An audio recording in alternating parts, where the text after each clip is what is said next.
দেখো পেঁয়াজটা ভাজা হয়ে গেল, এবার মশলাটা দিয়ে দিলাম। এবার একটু নাড়াচাড়া করে নেব, না তো নিচে আবার পুড়ে যাবে। সব মশলাটুকু দিয়ে দেব। দেখো মশলাটা সব দিয়ে দিলাম। এবার আবার একটু নেড়ে নেব।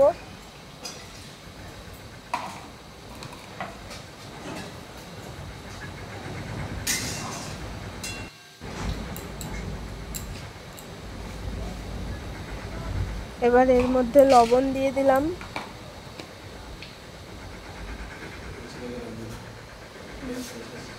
এবার এর মধ্যে পরিমাণ মতন হলুদ দিয়ে দিলাম।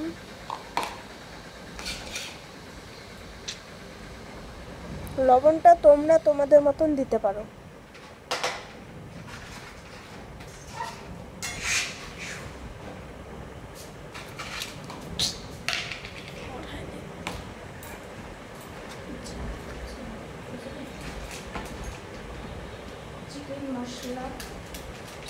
এর মধ্যে লঙ্কার গুঁড়ো দিয়ে দিলাম পরিমাণ মতন। তোমরা যতটুকু ঝাল খাবে ততটুকু দিলেই হবে।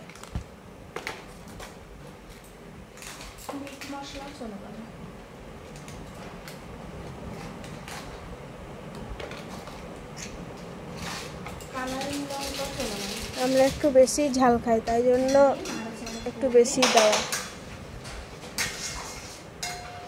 তোমরা তোমাদের মতন দিতে পারো।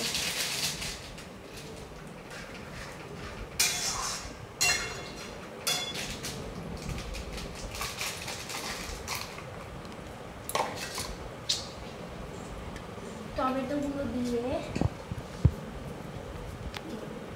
এর মধ্যে টমেটো কুচি দিয়ে দিলাম। একটা টমেটো দিলেই হবে। হালকা হাতে পেঁয়াজ দিয়ে ঢেকে দিলাম এই মশলাগুলো।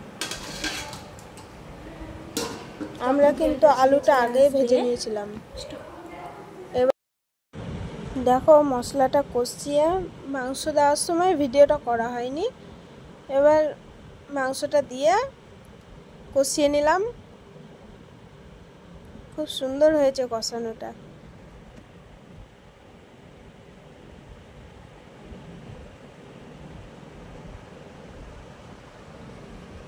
ভালো করে কষিয়ে নেব।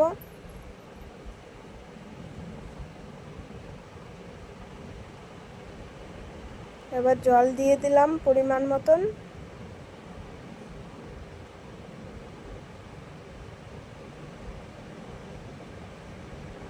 আমার মনে হচ্ছে আর একটু জল লাগবে, তাই জন্য দিয়ে দিলাম।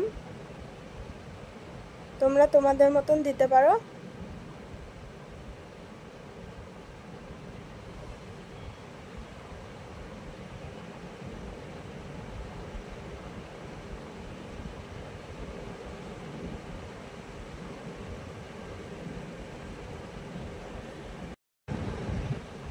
ভালো করে নাড়াচাড়া করে নেব। এবার ঢাকা দিয়ে দেব। আবার চলে এলাম। 10 মিনিট পর পর নাড়তে হবে, না তো পুড়ে যাবে।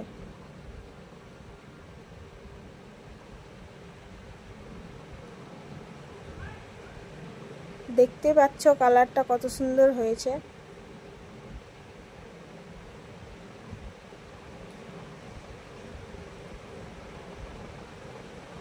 ভালো করে নেড়ে নেব।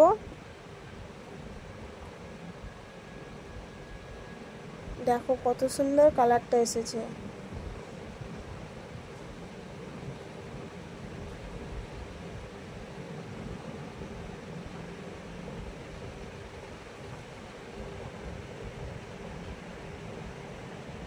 কিছুক্ষণের মধ্যে চলে এসেছি। দেখো তোমরা চিকেনটা নাড়তে।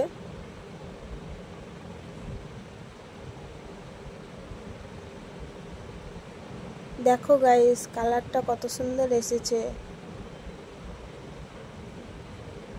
কালারটা কেমন হয়েছে তোমরাই কমেন্টে বলো।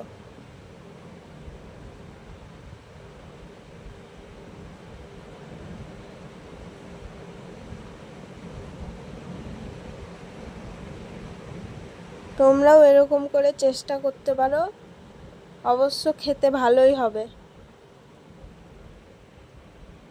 এটা হয়ে গেছে, এবার দেখো এটাকে নামিয়ে নেব।